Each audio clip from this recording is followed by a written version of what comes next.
sa tanang taga Almendras nga happy 57th araw ng Barangay Almendras District.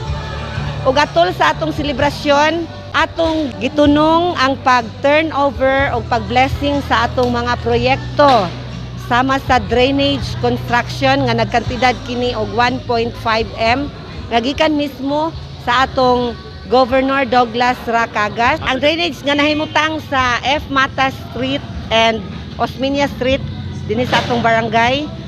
Human kining multi-cab nga gihatag niya para sa atong mga tanods o kining mga bleachers diri sa gym.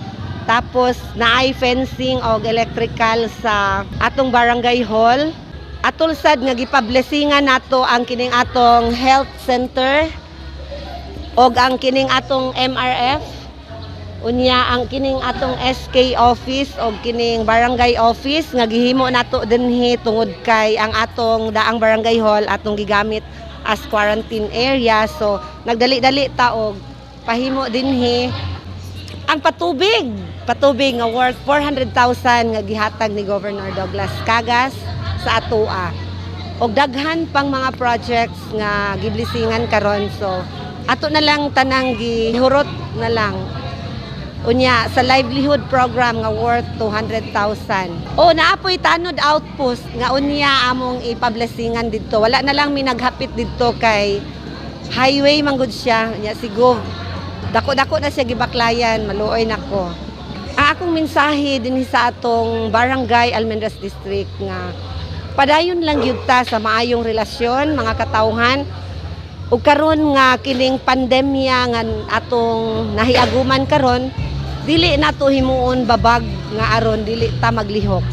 So though nga adunay mga protocols ng mga social distancing o mga pag-control sa atong mga kalihukan, ato lang gihapon sa ulugon nga kanunay kitang malipayon kauban sa atong pamilya, sa atong silingan, sa atong kauban sa trabaho nga magmalipayon kita kanunay bisan aduna kini siya tungod niini mao ni siya ang makapasusi alang sa kalambuan sa atong tagsa-tagsa kakaugalingon og sa tibuok natong barangay. Bisan pa man kita ang pinakaubos nga unit sa komunidad, pero dinhi magsugod nga mahimo kitang mabungahon, dinhi gyud magsugod sa atong barangay. So mohangyo lang ko nga tungod sa kadaghan nga mga proyekto nga gihatag ni Governor Cagas sa atoa, ato siyang bugtian,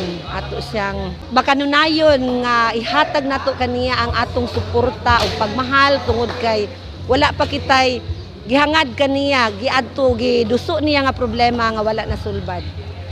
Naagi kasulbaran.